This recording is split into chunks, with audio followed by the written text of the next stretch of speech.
Hello guys, welcome to our education platform Pi Engineers Point में आप सभी लोगों का बहुत बहुत स्वागत है।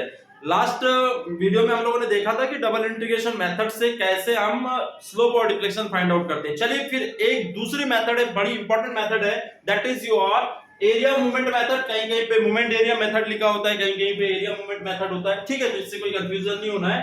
तो एरिया मूवमेंट मेथड आपके पास है। देखिए मैंने यहाँ पे इसके बारे में 2-3 लाइनें लिख के रखा हूँ। होता क्या है आपको समझना है, मैं बता दे रहा हूं, उसके बाद हम एग्जांपल लेंगे, उसको मैं समझा दूंगा। देखिए मूवमेंट एरिया मेथड क्या है कि very simple method and easy method for determine slope and deflection. इसमें आपको बीएमडी डायग्राम बनाना होता है, मतलब बेंडिंग मोमेंट डायग्राम आपको बनाना पड़ेगा। जिस भी टाइप की आपको बीम दी होगी और लोडिंग दी होगी, according to that you first make your BMD diagram, और उसके बाद आप क्या करेंगे कि उस बीएमडी का बेंडिंग मोमेंट डायग्राम का एरिया डिटरमाइन कर लेंगे। जैसे ही आपने एरिया डिटरमाइन किया, उसको कुछ नहीं करना है, सिर्फ ईआई से। ईआई क्या होता है बेटा? ईआई फ्लेक्चरल रिजिडिटी है ना। ये जो ईआई है फ्लेक्चरल रिजिडिटी बोला जाता है इसको, है ना। ई यंग्स मॉडुलस होता है और आई क्या होता है आपका मोमेंट ऑफ इनर्शिया। इन दोनों का जो मल्टीप्लिकेशन होता है इसको स्ट्रेंथ बोला जाता है ना, रिजिडिटी स्ट्रेंथ होती है एक्चुअल में।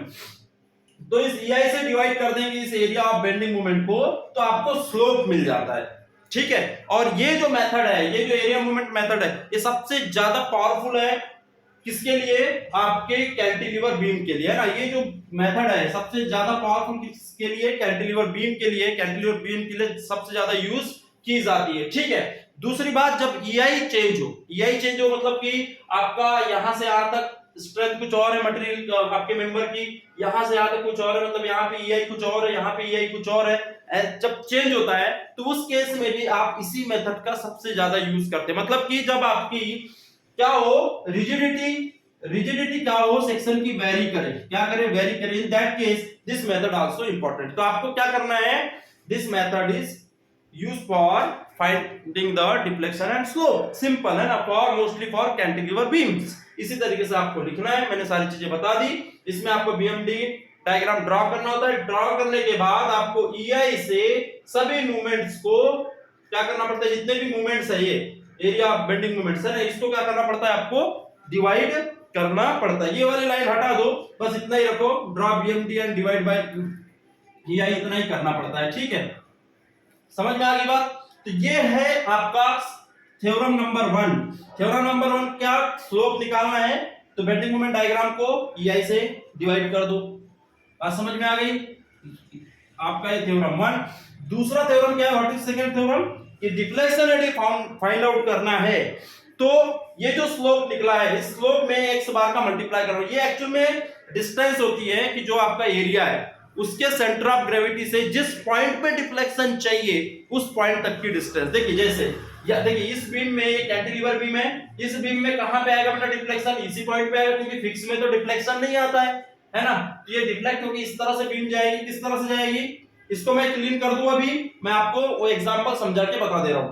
तो डिफ्लेक्शन का फार्मूला याद रखिए कि ये जो थीटा है, मतलब area of BMD diagram upon EI, उसको आप इस x बार से मल्टीप्लाई कर देंगे तो आपको क्या मिल जाएगा?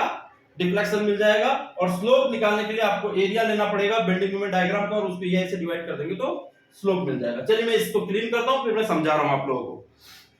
ठीक है, आप लोग वीडियो को पॉज करके देख लीजिएगा इसके बारे में कि होता क्या है ना। ये लिख दिया हूं 2-4 लाइनें, तो इन्हीं को लिखना है, ज्यादा लिखने की जरूरत नहीं है। देखिएगा बच्चों, ये आपका एग्जाम्पल है। इस एग्जाम्पल में ध्यान से देखिएगा, इस तरह से बीम है, इस बीम के एंड पॉइंट पे आपको P लोड लगा हुआ है, तो ये बीम इस तरह से डिफ्लेक्ट होगी। ये डिफ्लेक्ट होने के बाद यहां से यहां तक जो बीम मेरी शिफ्ट हुई है, यहां से पॉइंट यहां चला गया, ये मान लो B पॉइंट है, this is your A point and this is your B point. तो ये B डैश पॉइंट पे चला गया, तो ये हो जाएगा Y deflection. This is my deflection. और रोटेशन कैसे फाइंड आउट करते बेटा? इसी पॉइंट पे मैं ये हॉरिजॉन्टल लाइन खींचूंगा और वर्टिकल लाइन खींचूंगा, तो ये जो जाता है ये होता है आपका थीटा। ठीक है, इसी पॉइंट पे इस तरह से थीटा मिलता है। ठीक है, तो y भी मिल गया, थीटा भी मिल गया। तो देखिए ये डायग्राम जो बना है, ये मेरा डिफ्लेक्शन डायग्राम है। बात समझ में आ गई? तो B पॉइंट पे मुझे y मिलेगा और थीटा भी मिलेगा। तो देखिए ये बन गया मेरा bending moment diagram. Bending moment diagram आपको बनाते आना चाहिए।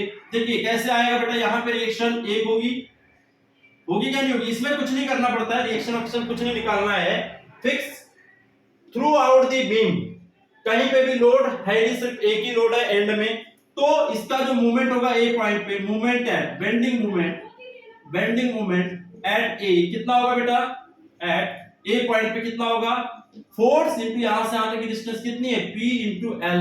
अब ये माइनस साइन होगा, माइनस क्यों, क्योंकि देखिए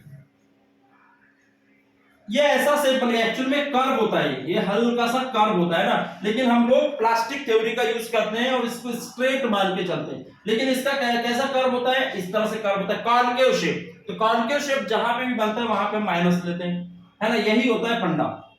आपके ऊपर ये लोड लगा है आपके बीम के ऊपर, ये इस तरह से बेंड होगा एक्चुअल में, लेकिन हम स्ट्रेट मानते हैं क्योंकि प्लास्टिक थ्योरी कंसीडर करते हैं, ठीक है, इसीलिए। और जहां कर्व होता है वहां पे इलास्टिक थ्योरी होती है, लेकिन इलास्टिक थ्योरी को हम यूज नहीं करते, टिपिकल हो जाता है केस, तो हम लोग प्लास्टिक थ्योरी यूज करते हैं, ठीक है। तो ये जो शेप बना, कैसा शेप बना है, कॉनकेव शेप, तो कॉनकेव शेप बन गया तो नेगेटिव होता है, तो यहाँ नेगेटिव फोर्स इनटू यहां से यहां तक की डिस्टेंस। फ्री एंड का मूवमेंट जीरो होता है, फ्री एंड का मूवमेंट कैसा होता है, जीरो, है ना, movement bending movement at B point पे कितना होगा, जीरो, इस पॉइंट पे मूवमेंट कितना होगा, जीरो। व्हाई, बिकॉज ये फ्री एंड है, फ्री एंड पे मूवमेंट जीरो।